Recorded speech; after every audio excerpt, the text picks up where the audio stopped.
Yeah, we can hear you. Yes, we can. Okay, thank you very much. I want to appreciate the convener and every team member of Sustainable Youth-led Agronomy Knowledge Transfer for the opportunity to speak to us tonight.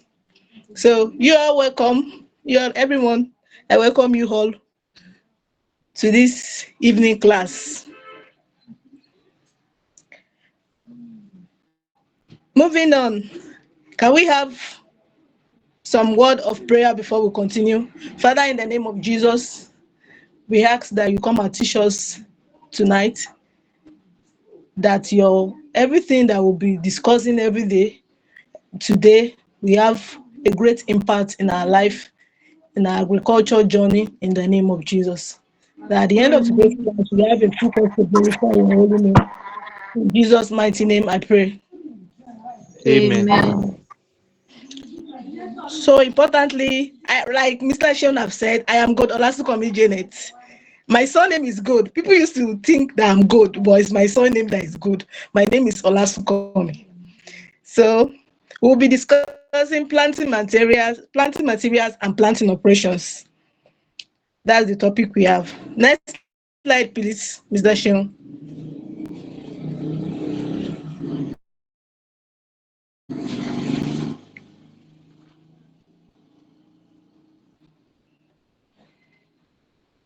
So we'll be discussing why this topic is very important. So we have here, vegetable farming success starts from the right planting material, the right planting operation, the right timing. Poor planting decision is equal to low yield plus low profit. So it's very obvious that everything that wants to happen in our yield, what is going to happen, what is going to be the aftermath of our production, we start from the kind of material we are planting, the kind of operation we carry out. There is no way we'll do shortcuts or maybe shortchange ourselves during the planting period, or maybe choosing material, then we expect a bountiful harvest. So in agriculture, there's no shortcut. So it's what you give to the soil that the soil will give back to you. So the soil will even multiply it. So if you do it very well and give soil what is good, the soil will eventually give you what is good. So but you felt like, it's planting now, let me just plant anything. At the end of the day, you will see anything. So and we are not trying to do that. That's why we are sharing knowledge. That's why we are educated. We are not just farmer. We are educated farmer. So we are very vast and rooted and deep in knowledge. So anything we are doing as a youth in agriculture there's supposed to be a difference.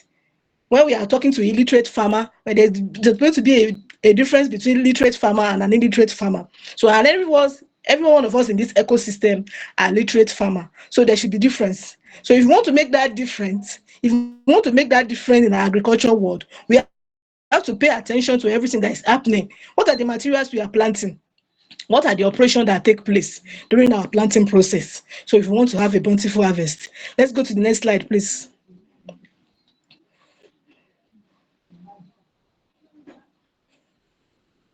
So the overview of today's topic: successful crop production begins long before the first sprout appears. So I said it earlier that if you want to have a bountiful harvest, if you want to have something to show for our production, so we have to start early. We have to start right from the there's no step that we can overlook when it comes to crop production. There's no step. Any step that we try to overlook and say this one is not important, at the end of the day, there will be the it will show in our results. There's no step, there's nothing in agriculture. You have to follow it to the latter. There's nothing. I can't really say there's anything that we are supposed to do in crop production and you felt like if I leave this thing out, I will still get the same results. I'm still trying to look for it. Normal as yes, we are trying to look for things that to less cost of low cost of production, so that we can have more harvest or maybe more revenue. But I'm still trying to look at in the process of us trying to cut costs, there is nothing that is required of us as a farmer to do in the course of planting, in the course of our planting, in the course of planting operation, or maybe choosing the material that we are supposed to plant. There's nothing that we are supposed to do that if actually we do not do it, we try to change ourselves, that will not show in our results. So the key focus area of today's topic will be identifying and selecting high quality planting materials, then exec- executing precise planting operation to ensure optimal growth. So the objective of today's class is to maximize germination rate and crop yield through scientific management. So not just ordinary management, through scientific management. And that's why we are farmer, we are literate farmer. We know the art of farming, we know the science of farming, and that is not enough. We still know the business of farming. That's why we are literate. That's why we are not just farming for farming's sake. So what are the planting materials? We are discussing planting materials and planting operations. So we'll first of all discuss what are the planting materials. Is the procedure that we'll have on ground that will proceed to plant. Is the materials that will determine the kind of operation that we'll carry out in our planting. So the planting materials are the parts of plants used to grow vegetables. We have fruity vegetable and leafy vegetable. So and all these things, they start from seed.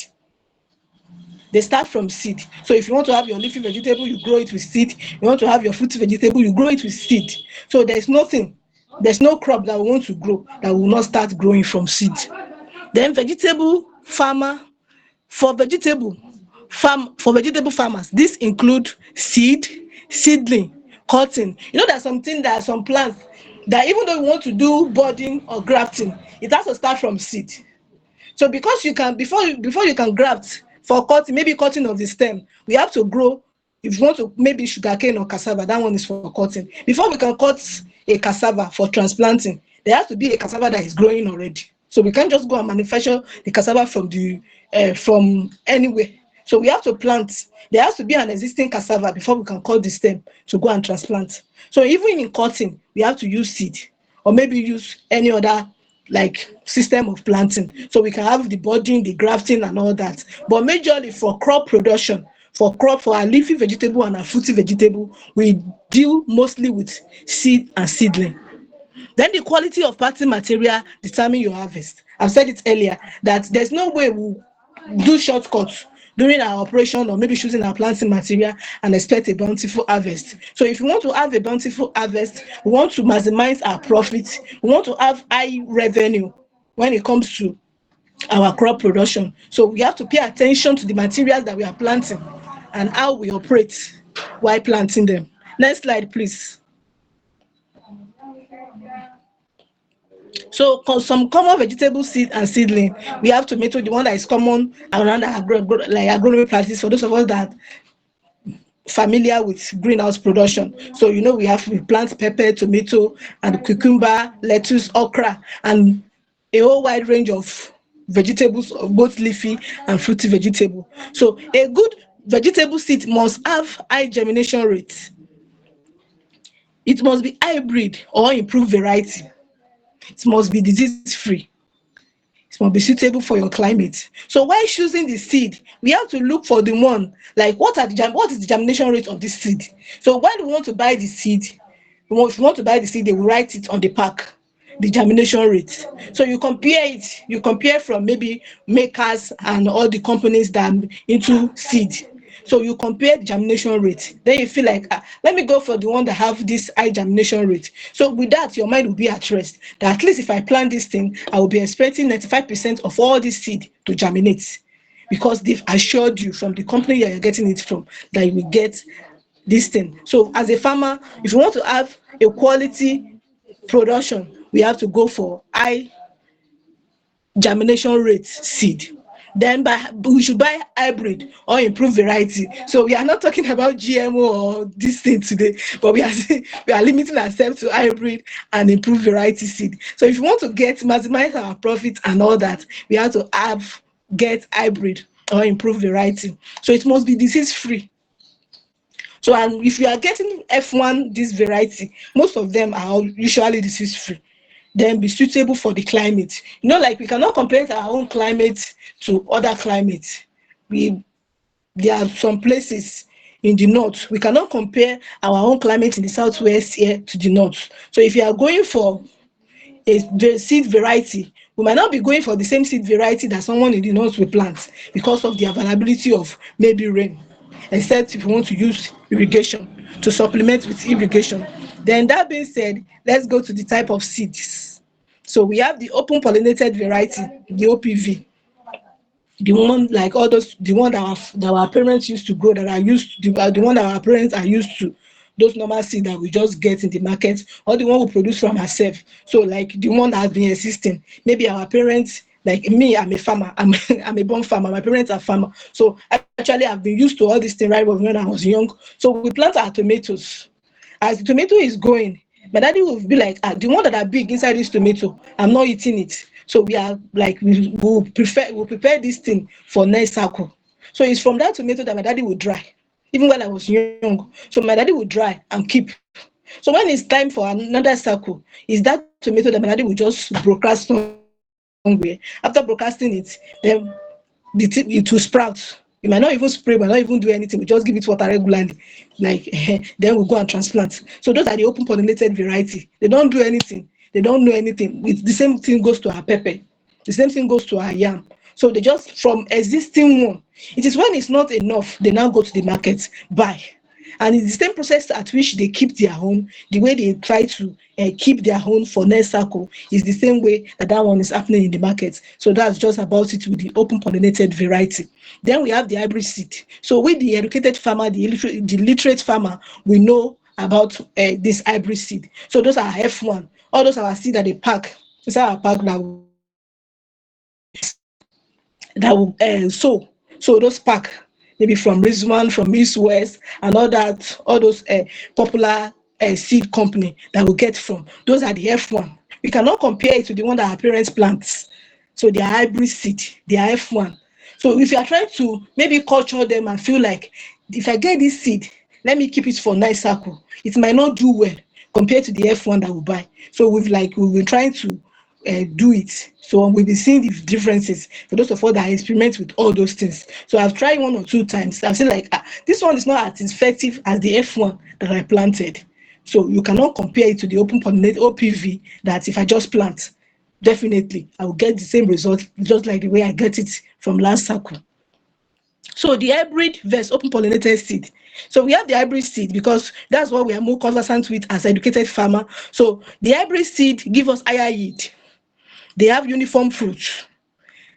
They have better seed disease resistance because over time the hybrid seed, they used to improve on them. So if there are some seed now that they have improved on them to the extent that they can withstand drought, so that they can withstand some type of disease. There's some plants that you will grow now. There are some crops that you will grow, and you will some kind of disease that are very like peculiar to that plant, to that crop. You will not even see it affect it.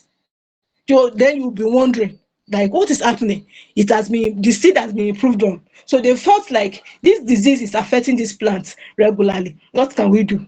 So as time goes on, they are carrying out research on it and they are improving on it. So most of the plants, most of the seed that we sow now, that we grow for our crop, for maybe for our fruity and leafy vegetable production, they have less disease infestation because they have been proven over time. Then we have more, they are more expensive. We all know they are expensive. So there's a difference between me going to a registered company to get my seed than me going to the open market to get. So there's difference. So they are more expensive, but in the real sense, at the end of the day, we have more yield compared to the open pollinated variety. Then the open pollinated variety are cheaper, as you all know. Farmer can save seed, just like the way I explained with my dad. So it's from the one that we planted this season that we will keep part of it, then plant it the next season. So it's only when it's not enough that we just go to the market to go and buy.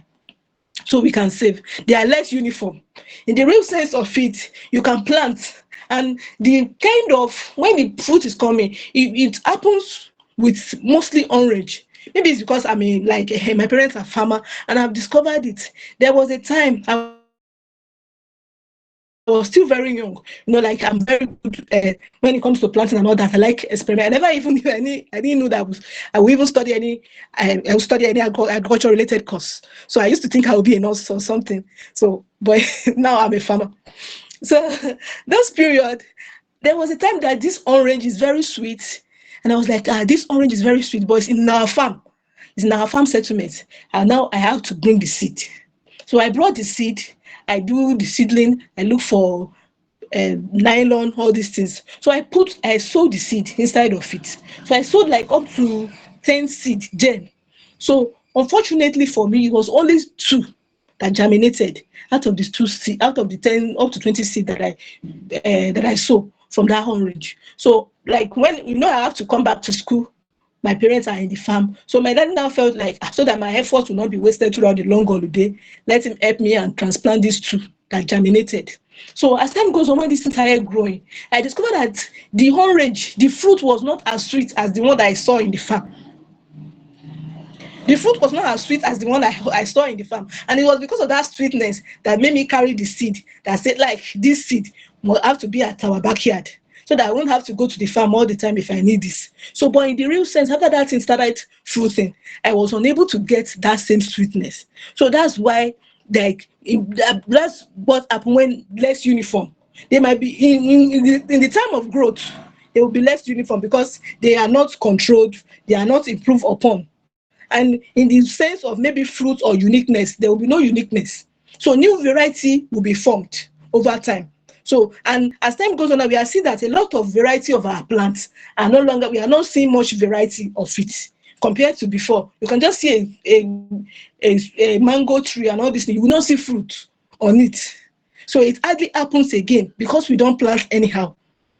So those are the improvements of hybrid seed over open pollinated seed.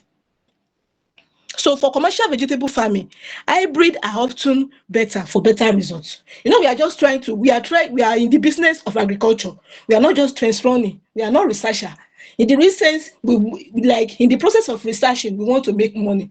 So it's advisable for us to go for commercial, as a commercial vegetable farmer, it's advisable for us to go for hybrid seed. So that we not just test run, and at the end of the day, we are running at loss.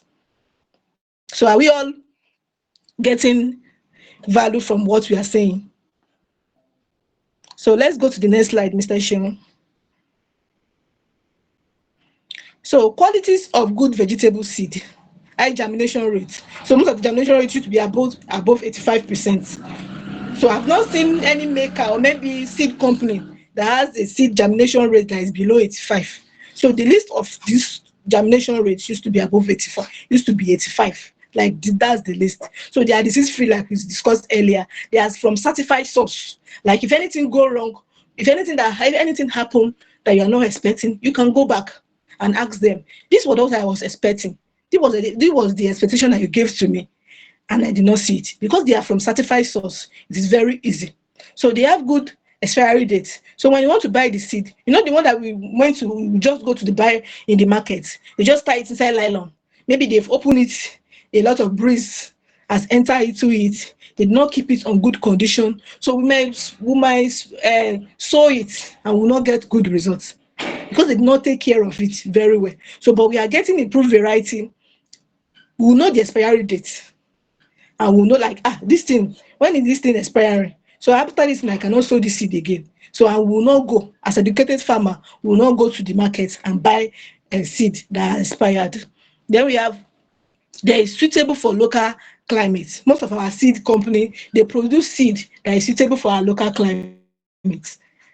Then, so the advice here is never buy seed without checking the expiry date. It's very important, because if you don't check it, at the end of the day, if it has expired, most of the seed will not germinate. So, and that means we are running at loss. Next slide.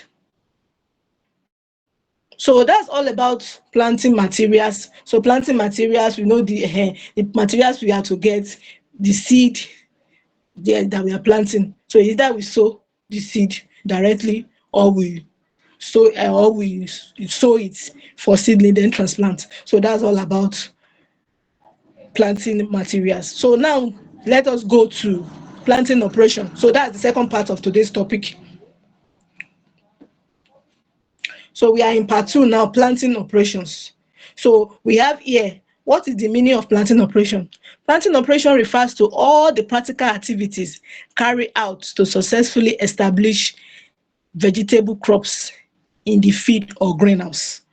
So it involves land preparation, correct planting method, accurate spacing, appropriate planting depth, and timely planting.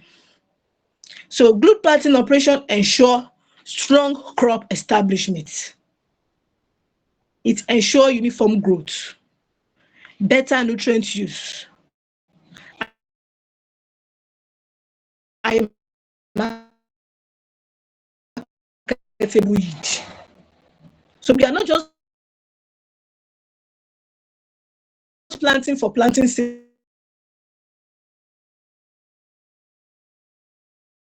We are also looking at establishments, like maybe the root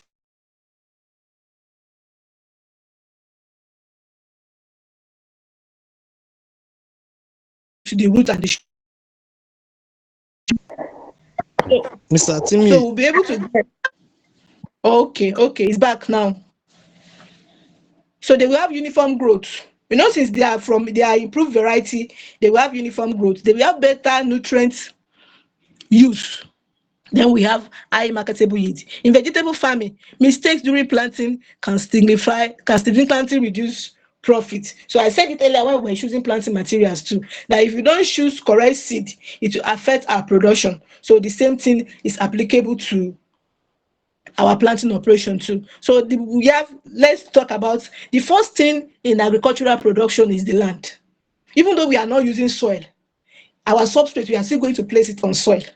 So even though we are going to elevate it, maybe we are going to use H frame or maybe all this thing, at least the base will still be the soil. So let's now limit it to we are using soil. So land preparation for vegetable crop. Before planting vegetable, the land must be properly prepared to create a suitable seed bed. So we have to do a seed bed, maybe inside our greenhouse on our open field. So the key step include clearing weed and debris. So there will be weed on the soil, there will be debris. So we have to clear it. So especially when we are going into another circle, maybe we've used that house for previous production. It's not a new soil. So like a new soil in the real sense that we've carried out agronomy practice on that same soil before. So that means we have to pay attention to the soil. So we have to pack everything, every weed, every debris that is there. Because if any disease has affected the plant previously and the weed are still on the floor, so there is tendency that those diseases are still on the leaves or maybe on the debris. So if you don't pack it very well, you just feel like doing it. So those diseases, they are waiting for the plants, for the new plants that are coming, so that they can affect it. So that's why we have to clear the weed and the debris. So we have to loosen the soil through plowing and digging and making our ridges. So we loosen up the soil, then we'll break the soil clod through harrowing. So most of the things that we'll do our ridges, we harrow it. So like we'll pulverize the soil so that they will be very well aerated and loosened. So it will be aerated and loosened. Then we'll form raised bed or ridges. So the reason why we are forming that raised bed or ridges is to allow proper drainage. So when the bed is raised, the soil will be very pulverized, it will be soft, so it will be easy root penetration of the plant that we are planting. Maybe we are sowing it directly or we are transplanting. So if the soil is loosed and is raised, so it will be easy for the plant root to penetrate. So and we won't have much issue with the root system. Then incorporating organic manure or compost, this is very important. In as much as we are going to use fertilizer, maybe foliar or maybe our granular or maybe our soluble nutrients, incorporating organic manure is very important because in the real sense it's very cheaper. So in everything we are doing, we are trying to cut costs. So in the process of cutting costs, we have to look at the things that will help us in cutting the cost. So if you want to look at cutting costs when it comes to fertilizer application, so going for manure or compost is very okay. So if you know how to do the compost, we make the compost ourselves.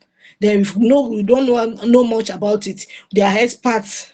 That's what they are based on in the agricultural sector, making manure and all these things from all this organic manure. So we can as well reach out to them and we get it. So incorporating this thing into our soil is very important. Then vegetable perform best in well-drained, loose and fertile soil. So loose and fertile soil, we are talking about maybe silty clay or only silty loam. We are talking about silty loam soil. So loam, maybe ordinary loaming soil or silty loam. So that's what we are talking about. Raised bed, improved drainage, root development and reduce waterlogging problems. So if you are using red brace, if you just sow directly on the soil without any ridges, when rain falls, the flood will be much. Rain can just come and flood will take all the plants, like maybe all the crops, all the plants that were planted on it, and flood will just wash it away. But we cannot compare it to when we have a raised bed. If you raise up the bed, so that means we are automatically creating a space for the water to flow through. And at the end of the day, we'll see our bed will still stand because there's a place for the water to drain away. Then we have planting method in vegetable production. So the method used depend on the vegetable type. Then they have direct seeding. So this direct seeding also means direct sowing. Seed are planted directly into the feed. So most of the plant that we planted is for our okra, our carrots, our spinach, our cucumber. Cucumber sow we can sow from the nursery then transplant. But most of the people they sow it directly. They sow it directly for our okra, our spinach, our amaranthus, our celosia. So all those ones, our cocos olitorius, that's our ewedu, our jute mallow. So all those things we just sow it directly because the seed are very tiny. There's no way we'll be able to. We are trying to minimize the stress level and our cost of production. So it will not be it's too easy for us to sow seed of seed of our amaranthus or maybe our jute mallow in nursery, then transplant. So the stress will be too much. So those are the things we just sow it directly. Then transplanting, seed are first reared in the nursery, then transplanted into the main feed. So they are suitable for our tomato, pepper, cabbage, lettuce, and the likes. So the reason why we are doing that is because they have much bigger seed. They have bigger seed compared to maybe jute mallow or maybe amaranthus. So we can sow that seed that into our nursery using our seedling tray. Then we transplant. So when they are mature enough. So by that time, we have already prepared our soil for transplanting. Then we have dibbling. Seed are placed individually into the hole at specific spacing and depth. So this dibbling used to go for plants, for crops that we don't really have to. Is either we don't want to do nursery for it. So, but we have to do proper spacing. So you cannot compare it to our amaranthus that we just broadcast. So we'll just raise the bed, then we'll broadcast and give spacing between in case we want to water. But this one and this dibbling now, we have the seed are big enough. So we cannot just broadcast it like that. So we have to create space for it. Maybe creating space for it. Maybe I want to plant, I'm supposed to use nursery for my tomato now. So I do not want to use it. So I now want to use this dibbling aspect. So I have to do like spacing in my house, like normal depth spacing, maybe 50 centimeter by 50 centimeter for the tomato, or maybe 50 centimeter by 50 centimeter for the habanero pepper. So I have to do it before I will now dibble in all the seed. So, but I won't expect us to do this as educated farmer or maybe people that have the much knowledge about agriculture. So instead of doing this stress of doing this, why don't we do our nursery, then transplant? So transplanting, we know that this thing is mature enough. I know what I'm transplanting. So it will be effective for us to manage the space and manage the space accurately. Next slide, please.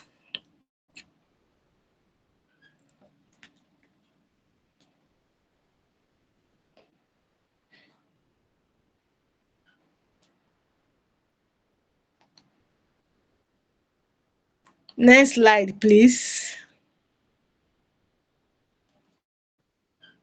So now we have in our planting operation, after dealing with maybe our land preparation and how we sow our seed or how we transplant, then we have the correct planting depth.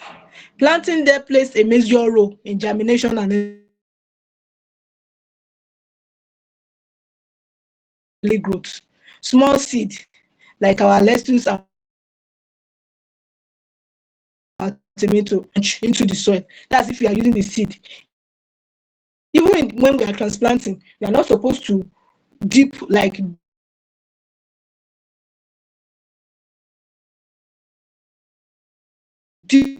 roots into the soil because they know our tomato, all they can stand. You cannot compare cucumber. So those smaller seed, you don't have to plant them too much into the soil, because in the real sense, if you dip them too much into the soil, there are some factor that will not avail them to maybe germinate on time. And most of the time, they will not even germinate. So you are talking about if you are using direct sowing now. So then we have layer seed, okra, maybe cucumber, and maybe a pepper. So we can dip it into the soil. If you dip it much into the soil, it will allow the root system to balance well into the soil, as like unlike when we just plant it shallowly. So like in a shallow way, think like if I not dip it much, it will allow this thing grow fast. But in the real sense, we are undoing ourselves, because we are the one that will suffer for it if we don't have a very good establishment of our root system. So if you see that plant do deep, they may fail to germinate. And if they are planted too shallow, roots may not anchor properly. I said it earlier. So it may not anchor properly. Then a simple rule: plant seed at a depth of about 2 to 3 times their size. Then we have proper spacing in vegetable farming. Please bring up the slide.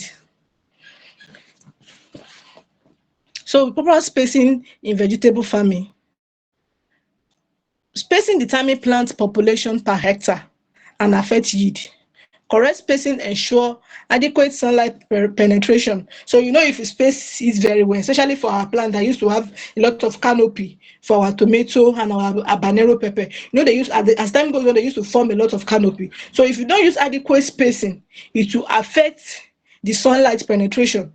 So when the leaf has grown and everything, it will affect the sunlight penetration, and it will not allow our plants will not have much fruit, because sunlight that they need to manufacture their food is not penetrating. So proper air circulation. In as much as they need sunlight, they need air too. So if the plants are clumped together like that, the air will not be able to circulate, especially if you are planting inside our protected cultivation, that's our screen house and our net houses. So there will be no proper circulation of air. So reduce the disease spread. So if adequate spacing will help us reduce disease spread.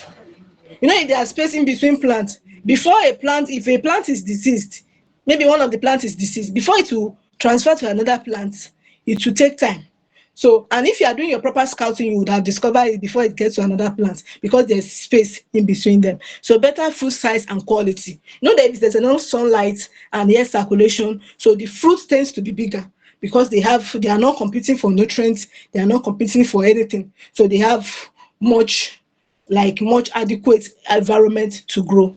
Then we have example. Our tomato should be 60 centimeter by 60 centimeter. That's the standard spacing. So the pepper 45 centimeter by 45 centimeter. So this 45 centimeter by 45 centimeter is for bell pepper. Then the 60 by 60 centimeter is for habanero pepper. Then we have our cabbage 45 centimeter by 45 centimeter. So as we said earlier, overcrowding leads to competition for nutrients and it reduces profitability. Next slide, please. Please bring the slide up. So timing of planting. Planting at the correct time is critical for success. So farmer must consider the rainfall pattern, except if we want to use our irrigation. So and that's the order of the day now. So we have to consider the temperature, the market demand. So since we are in the business of agriculture, we are not just planting for planting's sake. We have to study the market demand. This plant that I want to plant, they need it in the market. So is it needed in the market around me? So that at the end of the day, I will not just plant and I take it to the market. I don't see anybody to buy from me. Then irrigation availability. That is what will stand in for the rainfall. Maybe the rainfall pattern, like this is what is happening. Our climate is changing day by day. So we have to have standby irrigation so that we step in if the rainfall is not much. So for example, rainy season, planting reduces irrigation cost. So if you plant during the rainy season, it reduces the amount of money that we will spend on our irrigation. Dry season planting with irrigation can attract higher yield. So, but if you plant during the dry season using irrigation, where most of the farmers are now planting because there's no water, we tend to sell at higher market prices. So planting at the wrong time may lead to pest pressure or low yield or market frustration. So post-planting care. Please bring up the slide. So we have to rush now because of our time. So post-planting care. So after planting, immediate attention is required. So light watering, especially after transplanting. So we are not supposed to rush, especially if you are using our irrigation. So we are not supposed to bombard the plant with too much water after transplanting. So mulching to cover moisture. So most of us, we know we use our weed mats and our mulching film. So that's conserving moisture. The water that is entering into the soil is conserved in a way that the plant will be able to use it for a longer time compared to when we just open the distance. And at the same time, it's helping us to prevent weed. So gap filling or phase seedling. So when we transplant, it's automatically it's not all the plants that will germinate, and if you are lucky, all the plants can do well. So gap is help us fill the gap in the process of gap plus planting. Like this one is not doing well, and we still have seed in our nursery. Then we bring it for gap filling. Then early weed control. So we have to do proper scouting. Since we have our weed mat and our mulching film there, so we just look around for the weed that are still very stubborn, that felt like no matter how you close me, I still want to come out. So then we do this thing. Proper post-planting management ensure uniform crop establishment and reduces early crop loss. Then in conclusion of all the things we have been saying, so in vegetable farming, success begin with the right foundation. So we said that earlier. So if you do what you are supposed to do, choosing the right planting material and the planting operation, so that gives us a strong foundation. The quality of planting material directly determines crop performance and final yield. Choosing improved or hybrid variety seed can significantly enhance productivity, I've said it earlier, and profitability. So proper spacing ensure healthy plant development and maximum output. So while selecting the correct planting method reduces loss and improve uniformity.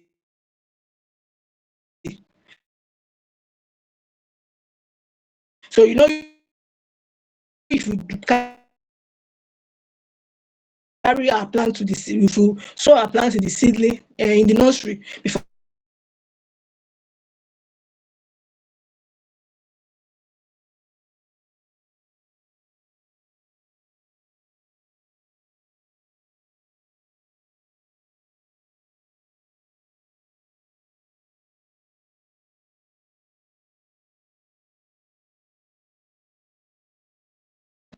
I don't know if there will be questions or anything. So I will leave that to the moderator to continue. Thank you very much, Miss Gold. Thank you, I sir. believe, For editor, please let's clap for Miss Gold for a successful class. So, a key takeaway from this class is, please, can we all hear me? yes, I'm hearing you. We can hear you. Takeaway for me for this class is we should, as much as some of us like to treat agriculture or farming as a hobby, it's important that we start treating it as a business. As our mentor in the agri sector used to say, agriculture is for the our parents, agribusiness is for us, and it is high time we start treating it as a business. And one of the key takeaways for this class is before you before you even plant or before you buy your seeds, it's important that you check what the market needs. I want to use myself as an example. When I first came here,